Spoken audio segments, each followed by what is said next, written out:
everyone, welcome to Park Street University. My name is Emily Pennington. I'm the content manager for Park Street and I head up our educational programming. We'll be hosting several seminars for Global Bar Week geared towards brand owners.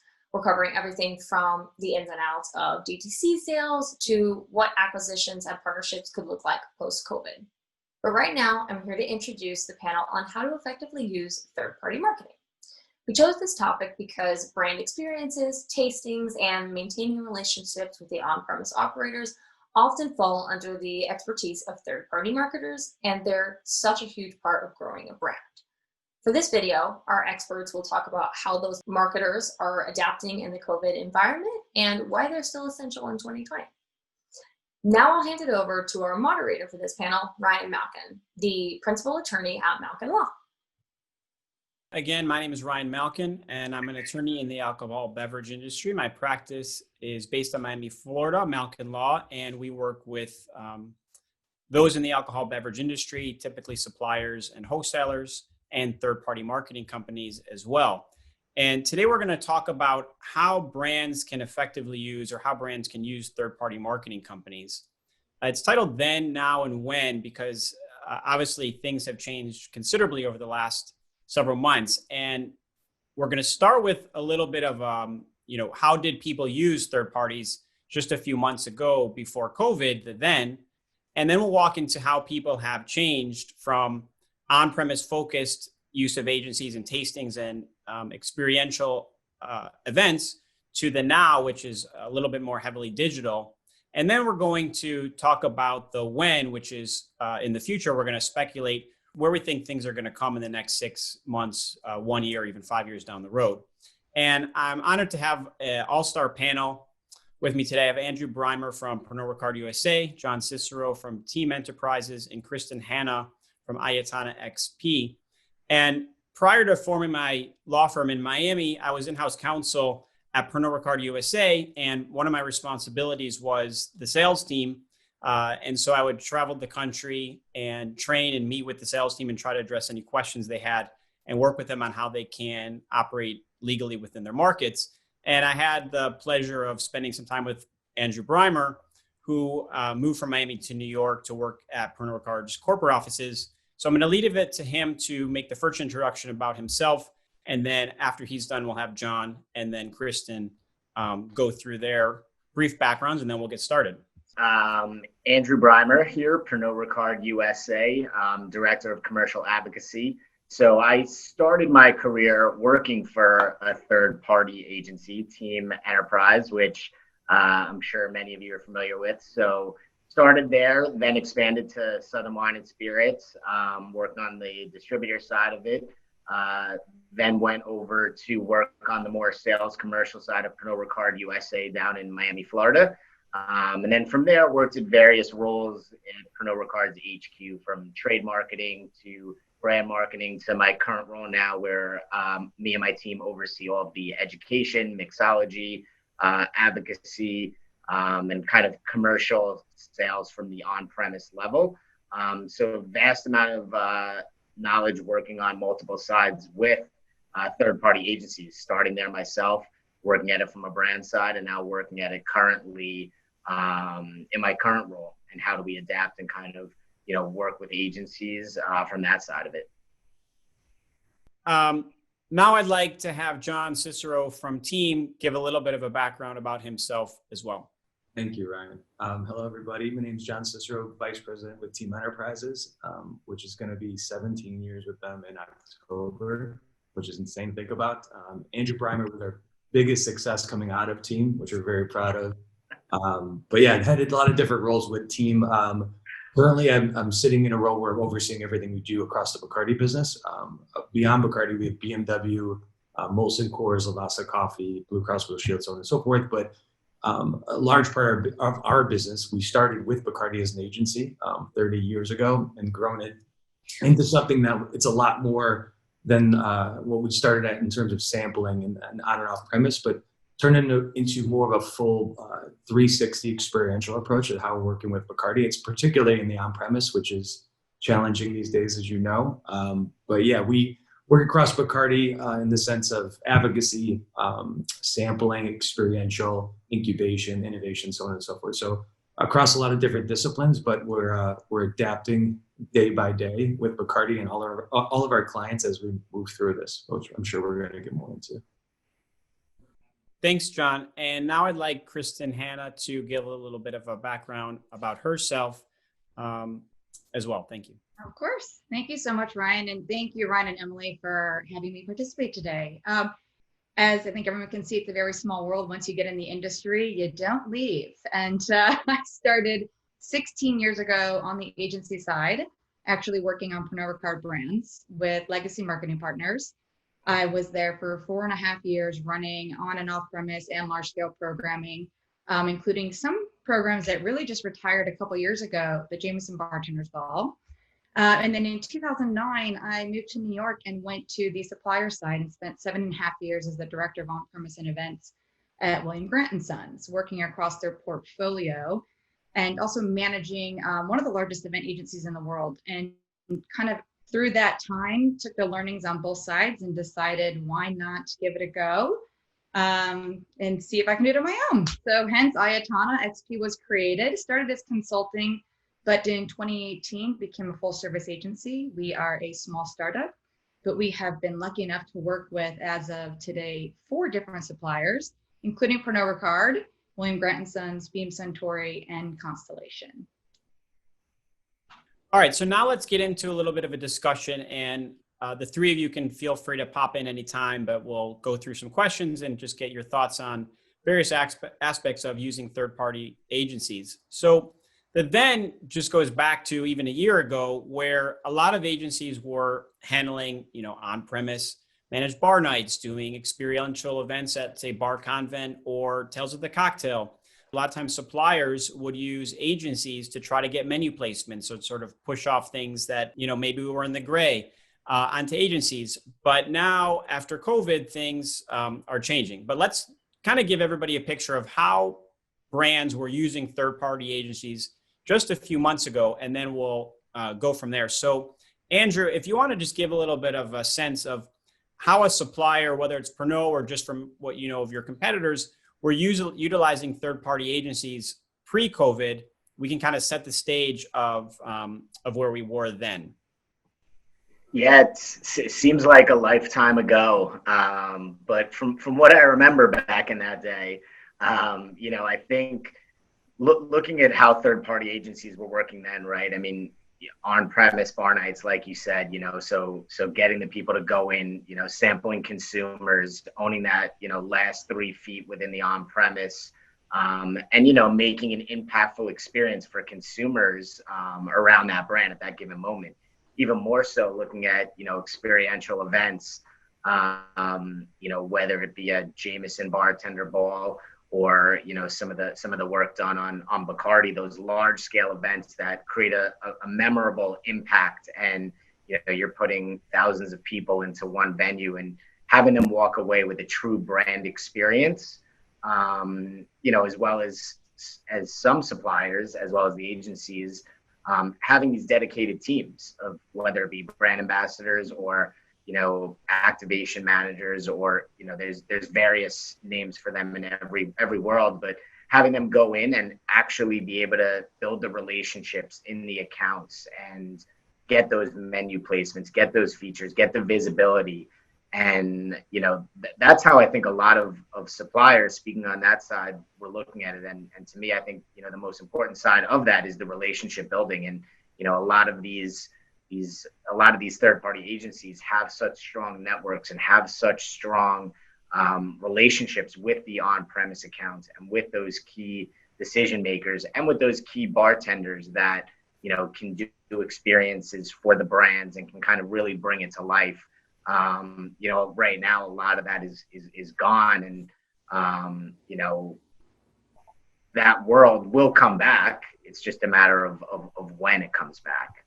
But that's how we were really, or that's how I envision, us using third-party marketing. And I think there's so many agencies, 2 of which you'll hear from on here, that go even further and beyond and really think outside the box and find ways to bring the brands to life outside of just, the three basic things that I've mentioned, and I'm sure they can add on to that from there. So, let's start with John, then we'll go to Kristen. How did you work with clients prior to COVID? And, John, obviously you got great accolades from the Bacardi experience you had in Miami. So how did you work with clients pre-COVID? And then we'll sort of switch into, managing things now.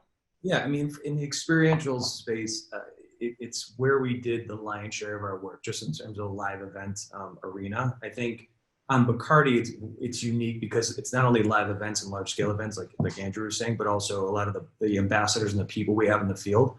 So, pre-COVID, we have about 100 ambassadors throughout North America, and still a large number that still exists today. We had to put some on furlough just based on the nature of the on-premise right now, but so my point is we're still leveraging those people in the field just in terms of the hospitality support, take out cocktails, that kind of thing, but also trying to re-examine what the actual landscape's going to look like down the road. And like Andrew said, no one knows what that's going to look like without a crystal ball, but I think how we were working with Bacardi then, it's going to be changed for the foreseeable future, or at least for the next year, the way I see it, in terms of how we're looking at these large scale events and look at more micro experiences, making them accessible, and just really trying to think more outside the box, more in the digital space as well, which we're going to get into, I think, in more of the now of how we're working with our clients. But yeah, I think it's just reimagining what we are as an agency and then really what solutions we can bring for our clients.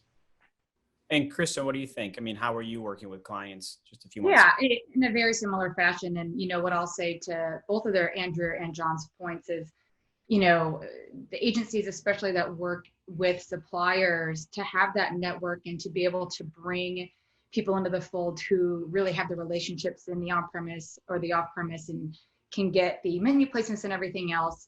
It's not commonplace. And I don't know, Andrew and John, if you would agree, but I have found that when you're generally looking at an experiential agency, they focus on large scale events and how that comes to life in a big way. But actually having the network and the connections and then knowing how to run these field teams is pretty unique. So we were lucky enough, yes, to have a much smaller team than Team Enterprise, but to be working with associates and having dedicated resources in the field, but then separately running large off-premise programs for holiday, and then more the intimate, I would say experiential, as we're a startup, we weren't really doing any large brand owned events yet. And on the way with some of our clients, and COVID happened. So it'll be interesting to see where it goes. I agree. One thing that I think, and it sounds like we're similar in terms of what we are to it's the spirits industry, but in terms of being more of an on-premise expertise kind of agency as opposed to an experiential agency, I think is where we've really evolved with Bacardi over the last, let's say, 3 to 5 years. Because there's a lot of experiential agencies that produce experiences, but I think where our niche is with Bacardi specifically, it sounds like you with William Grant, some of the other clients, it's not only the programs, the custom kind of programs you could build that are outside the box that really impact the trade, but also the network you have in terms of the recruitment piece. So where are you getting these people from? How much of your businesses were disrupted? Like how much of your businesses was focused in the on-premise, where you were like 80% of our businesses sort of, we have to rethink, or is it 100% of your business or 50? I think it's both for us because it's not only we had to pivot away from the on-premise a bit, but there was also the programming that went through those individuals. So it's kind of a double whammy for us in terms of the impact with the pandemic. But I would say probably half of our business went away within the first, few months. Let's say at the beginning, I don't think anyone really realized what was happening. So no one really wanted to make draw a line in the sand, so to speak. But yeah, I would say half roughly. Yeah. And Chris, yeah. I would agree. Same sort of thing. Like we had the dedicated resources that were for the on-premise, but you lost the programming that went along with it. And then ultimately those teams were put on hold, and then we had to let them go. So it was, as people realized this is not going to be a 1 month or 2 month kind of situation. But then separately, our off-premise programming for one of our other clients was put on hold, and that is coming back in Q4, which I know we're going to talk about how you're looking forward, which is but in a completely different way. And you mean, like John said, you have to rethink how you're doing everything from every touch point. And I think every supplier treated this differently in terms of the Yeah. time and the level of impact that they were, or the risk they're willing to take on, and kind of hedging the bet. I mean, Bacardi, Absolutely agreed. say, and it sounds like to an extent Grant as well, Bacardi's been a great partner in the sense that they've really stood behind us in a big way in terms of us as an agency and supporting the ambassadors and the individuals in the field. Obviously, the sampling piece of what we were doing went away pretty quickly because that was something that we couldn't realistically get behind from a business perspective, given what was happening. And that's now started to come back in the last 2 weeks, which is really exciting for us. But yeah, I think it's been interesting how different suppliers have treated the pandemic in terms of how their extension with third parties in the field. And how did you guys deal with things, Andrew? I mean, I imagine most of your team had to stop what they're doing. And any thoughts on that? Yeah. I mean, for us, we made the decision about a little over a year ago to bring that ambassador and activation team in-house. So, we obviously had to pivot and change that direction. Pivot, my least favorite word, but I'll probably use it 3 times in The here. year of 2020, or the word of 2020. Yeah, but we've obviously had to rethink the way we send these people to market. They're now Pernod Ricard employees, so they're sitting on our books. They're part of our team, and we've shifted them to go and thank God for the flexibility of them, but to go into the off premise to bring that skill set of the last 3 feet in the on into the off, and help with case displays and also find ways to be interactive online and stay in contact with their bars and restaurants and the relationships they have. But then on the other half, where we do use third-party agencies, whether it be experiential events, some managed bar nights, as well as doing creative and different things for the trade. Mm-hmm. We put a lot of that on pause, specifically anything experiential. And, I'm sure we'll get into it soon, but, you try to shift it into more online, digital type things, but, you're lost in a sea of sameness. And, everybody's doing these online programs, and, how long is that sustainable? To keep things moving and keep things progressing and keep your brands top of mind. So we've definitely had to shift a large amount of our thoughts and our resources as COVID hit. So now let's sort of switch gears to where things are currently. Kristen, what did you do to modify your approach and adapt and start working through the issues and start working with clients? Yeah, I mean, I think, and I know we spoke about this and John touched on it, a lot was in limbo in the beginning and you didn't know what was going to happen. I mean, honestly, people were hedging their bets about how long we were going to be on like the stay at home. And some people thought it was 3 weeks, and here we are, it's, things are slowly opening up. But so it took a little while. I think I mentioned we did end up losing a client. We also, again, as an agency, went through the PPP process that I think a lot of companies did just to make sure we could sustain as long as we could. And with that, we were able to keep team members on, associates and ambassadors, for an additional 2.5 months. So really doing that on the back end, but then with clients focusing on, how you transition to digital and e-commerce, and also, with that, in all transparency, not being our wheelhouse, right? So having to learn a new discipline and being able to, but not to discredit anyone who has a digital agency, because it is an expertise. So definitely a learning curve. But then for some of our clients, it was really just, let's put everything on pause, because the reality was, it wasn't that they still had the same budgets to work with. They were just transitioning to digital or media or something else. There were a lot of budget spends and just or freezes across the board with our clients. So it was just, everything was on hold. John, did you feel the same thing? Or, what did you do to modify? Did you have budget freezes and stuff, or was it more just let's wait and see in a few months or a few weeks? It was a little bit of both. Like I said, on the sampling side of what we did, it was pretty quick decision. Sure. Everything else was kind of, let's wait and see. As an agency, naturally, just the experiential world, the social digital coming together, I think over the last couple of years has been happening anyway. So I think what this did though is expedited that process for us in terms of how much we were investing in, resources we had in the space internally at the agency.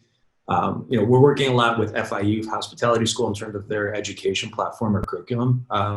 We have called Bacardi University, which, as everyone was doing, there's so much online education at the beginning, it almost got overwhelming in terms of, every day there was a different seminar. In some cases we had 2 a day. So it's just like, and I think people were trying to figure out what, everyone wanted to be busy and everyone wanted to make sure they were evolving, but at the same time, knowing that we didn't know when we're going to be coming out of this. So it's like, yeah, I think how we've been pivoting in terms of the digital piece of this, and we have something called the Team Virtual Content Studio that which is a really cool tool that allows us to bring together people from like town halls or seminars or any national meeting that you'd have, something like that, which has been proven successful and also helps us get into other clients that we would not have probably worked with otherwise, that in terms of they weren't necessarily working for an experiential agency when we met them over the last 6, 7, 8 months now. So yeah, it's allowed us to kind of develop a new discipline that I think will be valuable even after we come out of this. So what do you guys think an agency can do that, say Pernod or Andrew can't just do in-house, right? He mentioned he brought a lot of it in-house. Why would a supplier go to an agency at all? Why don't they just do it themselves if they have the budgets? Kristen, why don't you let us know what you think? Several reasons I would say, but one of the top that comes to mind with our current clients is capacity and resources. So we work with a lot of smaller brands that are kind of in the growth phase, but the team is 1 person or 2 people doing everything. And there aren't enough hours in the day to get that done. So, when you bring in an agency partner who can really take a lot of that weight off of your plate, we become an extension of our clients and the team. And then it really just helps, build and grow the brand. We're doing it together. And then outside of the obvious, which I know, Ryan, you are there for, which is the indemnification, right? So that's a big one as well. But I was in-house for 7 years. So I worked with a lot of the brand teams. And what they always said is like, I can't be the expert of everything, right? Like when you are a brand director and brand manager, you understand you have the strategy, the vision, your strategic objectives, everything else that you're doing. But, you can't be the master of all, right? So you bring in partners that is their discipline, that is their expertise. And I had one director say, I hire agencies to bring ideas and to be smarter than I am within that discipline, right? And then you work together as an integrated agency team to really, those are the best programs that you see, is when 4 to 5 different agencies come together and work with the brand team. So those would be a few of the reasons. I see Andrew nodding yes. Would you agree? Yeah, I think there's parts of our business that we did bring in-house, but I think there's still so much of that business that, especially from a creative, from an experiential, from an on-premise perspective, that you still need the agencies for. We still do, use them. And Kristen does work with, our MBV portfolio, and, especially like, sorry, Andrew, just to interrupt me so that for the benefit of people who don't know what that is, what is that program? Sorry, speaking in marketing terms, our up and coming, brands that are, more in that craft boutique, not part of our big book of the Absolutes and Jamesons, like the Monkey 47s, the Abelauers of the world. So, those brands need the edge that, a boutique agency brings to it, and that thinking outside the box. And, we still do use third-party, agencies for a number of things. And I think a lot of it, like I said earlier, is networking relationships. And, there's some brands that really need that. And, agencies bring that because they bring that Rolodex with them, and they bring that strategic thinking of how to take a smaller brand. Kristen mentioned she worked on Jameson when it was probably a million case brand. Now it's, you know, well above that. And we needed that at the time. We needed that thinking to get us where we are today. Yeah. And John, what do you think? I mean, what can team do that, let's say, Bacardi couldn't do on their own, or any of your other new clients? Well, similar to what Kristen was saying, I think that we call them innovation brands, but we as team, we don't get, because we are a below the line agency. So Bacardi's using, you know, the BBDOs of the world and some of the bigger agencies that we get opportunities with to work some of these smaller brands, because either they need more of a hand sell kind of mechanic, or they need a little more attention, I guess you can say. I mean, developing programs, and I don't want to get into this in terms of, because it's a whole different seminar, but for Bacardi Savannah Club, we developed something called Amparo, which is like a live immersive experience, but it was something that brand needed to kind of like get off the ground and really make a splash. But so, yeah, we're working a lot with Bacardi smaller brands in that way. And I guess there's some things that we can do that necessarily couldn't do internally. I guess it's the networks of people that we can tap into when it comes to advocacy from the entree perspective. That, you know, I think bartenders sometimes they don't want to, they sometimes feel more comfortable working with an agency as opposed to a supplier, so to speak, because there's a little more flexibility there, and that varies by what we're talking about. But yeah, I think there's a few reasons on top of in some cases when we were working more in the on-premise, deferring liability, so to speak. Well, on that point, I'll just mention it for, you know, anybody who's listening, is that when you're a supplier and you're hiring a third party, any agency really, typically you would have the agency say in somewhere in the contract that they're going to be responsible for compliance and know what the laws are, going to follow the laws. And if they fail to do that, and there's some sort of action from a regulator or somebody else, that the person who breached the agreement, who broke the law, would indemnify the brand for whatever they did and whatever those actions were. So there's some sense of security a little bit from the brand where you're like, well, if the agency does it and we didn't tell them to do it, and they went ahead and thought it was okay and didn't follow the rules, at least the agency is going to have to indemnify us. That's sort of the logic there. And kind of a recommendation, if you will, although this isn't intended to be legal advice, and is specifically not legal advice, that's something to consider. And I think, Ryan, to your point, I think that enables a lot less worry on our side, right? To be able to pass that off and just go, you know, we won't have to worry about that aspect of it. It's something that we can just say, here's what we want to do. How do we make it legal, and how do we make it compliant from our end, making it a lot easier for us. And I think the other aspect of that is, and what John and Kristen do so well is, you know, from an agency side, if you don't see those blurred lines, I didn't know John worked for Team for like the first 8 years I knew him. I thought he worked for Bacardi. And to me, that's so important in not being able to tell that differentiation. And it just shows how much lock and step, you know, you should be with a supplier, and it makes all the difference in the world. One thing, just for the benefit of whoever may be listening, can they afford you guys? Sometimes one of the thoughts is that it's going to cost millions of dollars, you know, to throw an event at Tails, and maybe it did. But, you know, now that maybe experiential is a little bit slowed down, is there a sort of budget or kind of ballpark that you can throw out, or are you open to new clients that may have smaller budgets and maybe smaller brands? I'll take it first. For us, it's more, it's not so much about cost and working with new clients. Sometimes it's about conflicts in terms of the categories we're working in, for spirits, for example, or beer, or even cannabis, like you're saying. So yeah, I think as far as the cost of entry, it just, we'll work with anybody, really. I think there's the passion side of what we do. I don't think we've never, as Team, wanted to get too big where we were, didn't want to work with smaller brands or clients, because if it's something that we believe in, I think it's something we'll take on and start to work with and work on special pricing and, that kind of thing. Agreed. Yeah. I mean, we're a startup. So with a team that really is dedicated to growing in the right way. So we're very nimble and flexible. Same thing, we want to find the right brands to work with and grow with them. And as Andrew mentioned, we do work with some of the brands in the, now I can say MBVA, right?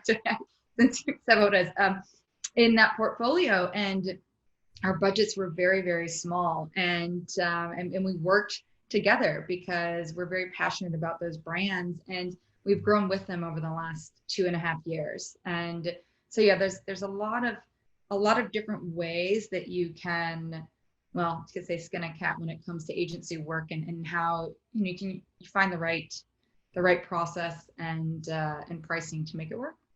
Correct me if I'm wrong. I think I look at it as almost like buying stock early, right? Like if you see a brand that you're like, this has potential, that this is something that's good. It's like, if you do well in that, as the brand grows, so will the business on it. Yep.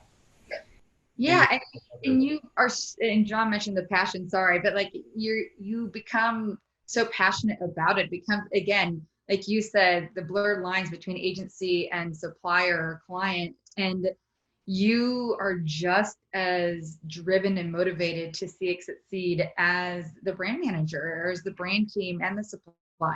And you get so excited when you get these wins. I mean, the emails that come through and you're like, look at what happened. Yeah, it's definitely a driving force. And I think if we stop being passionate about the brands, we won't be successful. I mean, we truly, I mean, I'm sure you guys do, Kristen, as well. We treat the brands like they're our own, especially the bigger ones, but also the smaller ones that need help. And you can, to your point, Andrew, you can actually see them grow from 10,000 cases to 100,000 and beyond. So I think that part, actually being part of that process, makes you, not only helps you grow the business, but also you pick up other brands as well, because they're like, oh, I want to do that, I want to replicate that, which is awesome. So what are some of the cool things that you guys are doing now for your clients, or Andrew, that you guys at Pernod are doing to reach consumers and I guess some thoughts or some unique activations, if you will, that you guys are doing now? Yeah, I'm happy to kick it off. I mean, I think everyone went through these phases, right? I think phase one was like complete shutdown, like what is even going on here? None of us have experienced. To then, how do we shift into like what it is? And now it's into like, all right, we're starting to hopefully see this light at the end of the tunnel, or know the new norm, and now we can start working on it. So I think, from our end, we've done some stuff, early on that was around staff meals and being able to provide staff meals for, trade members out there, and, making sure that they can get a solid meal. And then you're also helping, not helping, but you're also, having some business towards some of those bars and restaurants that are local that have been supporting you as brands. We've obviously done a ton of stuff through Zoom and technology, but again, I think you're starting to lose, you're starting to lose people on that, because I think they're so bombarded with them nonstop. And, we've done some stuff with Bar Smarts, our educational program, to provide it free. But it's, I have to say, it's been a challenge, I think, for everybody on finding ways to continue to reinvent when you can't do what you're used to of being in touch with consumers, and you can only do so much through a computer screen. We're all in this business because we're personable and we like being around people, and now we have to do it through a screen. And there's such a difference between doing a barrel tasting with consumers from a liquor store over the computer than it is when you're in person. So I think we're kind of going through it, and we're starting to get our teams back out into accounts and being able to sample a little bit, but it's more, blocking and tackling right now within the on-premise. Kristen, what do you think, sort of same thing, what are some of the ways that you're working and some original plans that you're coming up with to work with clients and try to, deal with reaching consumers and achieve whatever your clients' goals are? Yes, well, you're very familiar with one of our extensions and pivots that I can talk about, because we just kicked it off last week. Again, there's a little bit of Zoom fatigue, but with one of our clients, really wanted to focus on the virtual tastings, because in working with companies, but the barrier to entry there has been, it was, okay, we can do a marketing sponsorship agreement, and then we can offset the cost of a bottle. But everyone's like, well, where are the tasting kits? So where are the tasting kits? Well, as we know, unless you're an influencer, and even however that's done, it's generally not compliant. So what we did was we found a way to actually create tasting kits that can be delivered to consumers, complimentary, with going through the 3-tier process. And we did our first virtual tasting with proper kits for consumers, not influencers, last week for 25 people. And the next day we had an emails from 12 asking it to do them with their own company. And we have over 60 events on the calendar before the end of the year. So I wouldn't say it's necessarily super innovative. It was just finding the right way to do it. And it has been a time-consuming process, as you can attest. We've been working on it for almost 3 months, but we're really, really excited to launch it. And then separately, along the same lines, though, one of the programs that will be kicking off next month is really giving unprecedented access to ambassadors, meaning it's going to be all in retail, QR code scans that will allow you to immediately chat with one of the national ambassadors. And if they're not available, you can schedule a time to do virtual tastings, do a virtual tour of the distillery, and then also hopefully lead to these virtual tastings. And then the idea being that long term, we go back into the on-premise or the non-premise where we were doing these smaller events. But keeping in mind with those kits, I think consumers, there's going to be a level of wanting to make sure things are clean. And so, you go to a tasting, and I don't think consumers are going to want to sit in front of 3 glasses that have already been poured, right? So you can then continue to use the kits and make sure like, here's your this is going to be for your in-person tasting too. So those are just a couple of things that we're working on right now. Awesome. John, what about you? What are kind of the things that you guys are excited about or most proud of in terms of some of the things you guys have been doing? Yeah, I mean, as far as some of the hospitality support initiatives we've been doing, it's been interesting in terms of being able to, who do you help? In terms of like in the hospitality community and the on-premise, because everyone's in a state where it's just uncertain in terms of a lot of people that already closed down. So yeah, how we're helping them. I think one of the cool things we've done in kind of a different way from an insights perspective, we've been putting out surveys, but not generic surveys, but having our ambassadors actually go out and talk to different people in the on-premise and, how can we help them?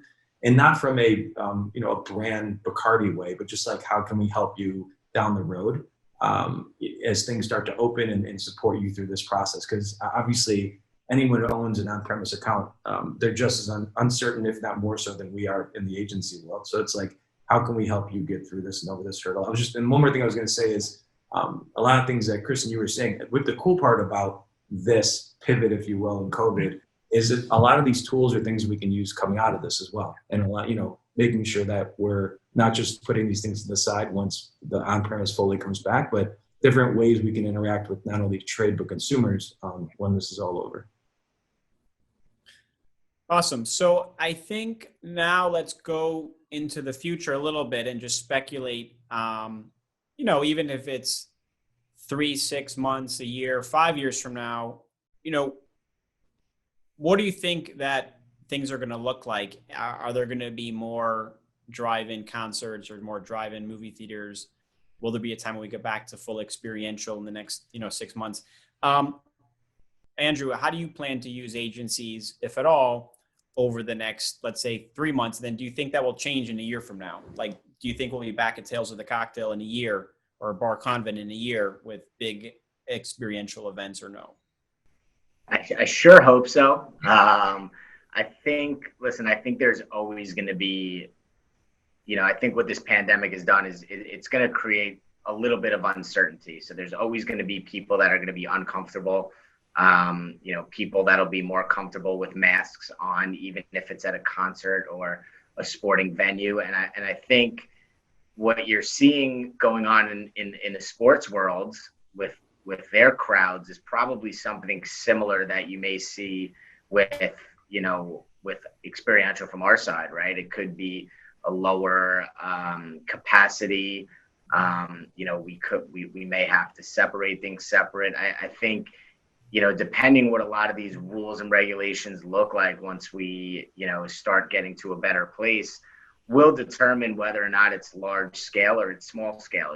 Personally, I always thought that large scale events are great, but more of those intimate gatherings are really where you bring that brand experience to life. So I think, in terms of when we do get out of this, I think that's something I would like to see us continue to do. And you can leverage agencies for that more than anything, because they can help with those custom invites, real hand delivery, real, making it a more intimate setting versus, large scale events. I think people are going to rush to bars and restaurants once they open in a more full capacity, because I think people are just, people are losing their mind at home, and not having that true social connection and bond, I think, is really hurting people. But I mean, in terms of when, I think your guess is as good as mine in terms of when that'll be. But I definitely think there's going to be, we will hopefully go back to using agencies the way we have, which is helping create those experiences that are memorable for trade and consumers. So, John, maybe walk us through again the virtual content studio, because that seems to be something that you're going to be able to use going forward, and sort of what your thoughts are on using that going forward, and even a year or 5 years from now, where you think things are going to go from that activation and other things, or that tool. Yeah, I mean, I think that's been a huge help for us in terms of the pivot part of this. I'm hoping, and I'll get to that in a second, I'm hoping that, to Brimer's point, the human connection piece of this, and this is what I think Kristen agrees, from an experiential agency standpoint, I think the reason why people, consumers over the last 10, 20 years, this experiential world has exploded, is because everyone's connected so much on their social channels that they're missing something. So I think that will come back eventually. I think we're confident that will come back. It's the when part, I guess, is the crystal ball.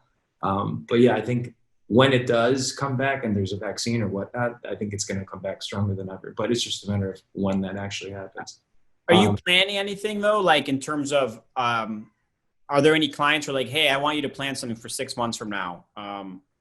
Yes, but then the caveat there is even on Bacardi right now, because we have a lot of our account people that are still working with the brands that come up with this programming. So yes, there's a lot of planning and ideating and brainstorming to come up with these ideas, what we're doing, but it's all going to be at the mercy of the pandemic, so to speak. Right. But as far as the virtual content studio, it's something. It allows us to. Now in the last couple of weeks, we've built another kind of overlay where you don't need a Zoom or another platform. You can actually do it from a proprietary microsite that we can build, which is cool. So it just alleviates some of the challenges that you have with these different platforms. So what is it exactly? Just because obviously I hear what the name of it is, but can you just describe? Because yeah, for sure. At its core, it's essentially a live produced event. In terms of, we have different kind of levels of entry, because not everyone's looking for the $50,000 plus kind of solution. So in terms of like what we're providing and how creative you want to get with it, but essentially we're producing somewhat of a live TV show to an extent, but with green screen technology where you can be, you can send 20 of these out around the world and have everyone look like they're sitting at the same bar together and having a drink or doing a training or whatnot. So it really, the opportunities are somewhat endless in terms of what it provides to clients. It's just a matter of what solution makes sense for that specific client their needs. And Kristen, obviously the kits is one thing you're doing, but anything else you're planning or, sort of specking for the future in the next 6 months, a year from now?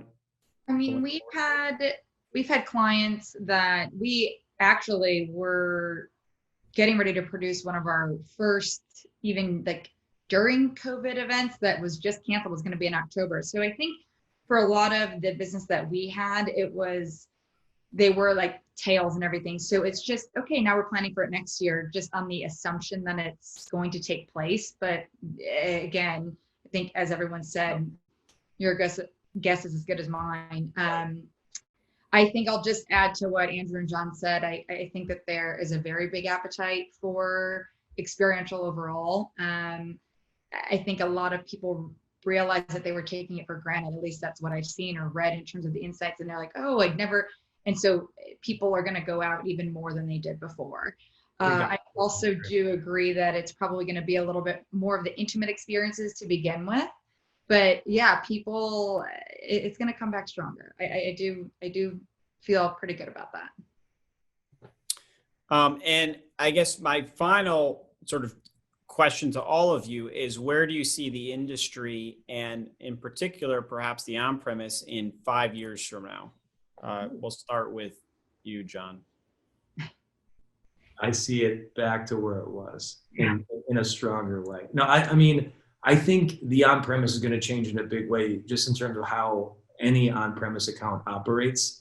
In terms of, I just reading the news, you read about things like, this is not going to be the last pandemic. This is the first of many. Just like, it's like, I think people are just going to be more conscious of how they are, how they're, I guess, expanding in terms of how they're growing, and also what their business model looks like to make sure they can be profitable in an environment that it exists today, which I don't think is going to be, I don't think we're going to have 50% capacity in restaurants 5 years from now, but I do think people just, when you're opening a bar or restaurant, you need to really think about some of these different things that no one ever thought of before. Well, and one other thing, I guess, maybe it's not specific to the on-premise, but for brands to think about is how much of their budget to allocate to the on-premise versus other aspects of the business. So, maybe we touch on that briefly as well. Yeah, I was going to say, if I could jump in, I hope that it's the same as well, because, no matter what the on-premise looks like, whether they have to be 50% capacity or not, it's devastating, honestly, to see how many places are currently closed right now. So I hope that 5 years from now, that, as John said, people have thought through their business plan and what it would look like if another pandemic hits, and that we can survive it in a different way, right? So I hope that brands continue to support the on-premise in the same way they were pre-COVID. And this is not new news, but this is where on-premise is where brands are built, obviously. So I think brands specifically, I'll let Andrew speak to this, are going to be more invested than ever, because it's going to get more and more competitive, getting back to the numbers that we were doing pre-COVID. So I think looking at it that way, maybe not 5 years, but at least coming out of this, I think it's going to be extremely competitive in the on-trade when things come back. Yeah, I was going to say that exact thing. The old adage at suppliers is brands are built in the on-premise. So for Andrew, Pernod, how are you planning on building your brands, even some of the new acquisitions and new brand ventures, if you can't build it in the on-premise? Then, now what are you going to do? Yeah, I think I would say you're going to see from now until, like those next 5 years, right? Brands are definitely still built in that on-premise capacity. You try drinks there, you get a bartender's recommendation, it's on the drink menu, and that leads you to that off-premise purchase. But what I do think is you're going to see a consumer that is a lot more educated and understands a lot more because of this pandemic, because of that at-home tainment and that at-home mixology that we probably didn't see as much before this pandemic came on. I think people are more intrigued on how to make quality cocktails at home, how to, use brands in the right way. So I think what it's actually doing is it's opening up those lines between the on and off premise, where you can kind of merge them to work together a little bit more and a little bit better, connecting and tying those.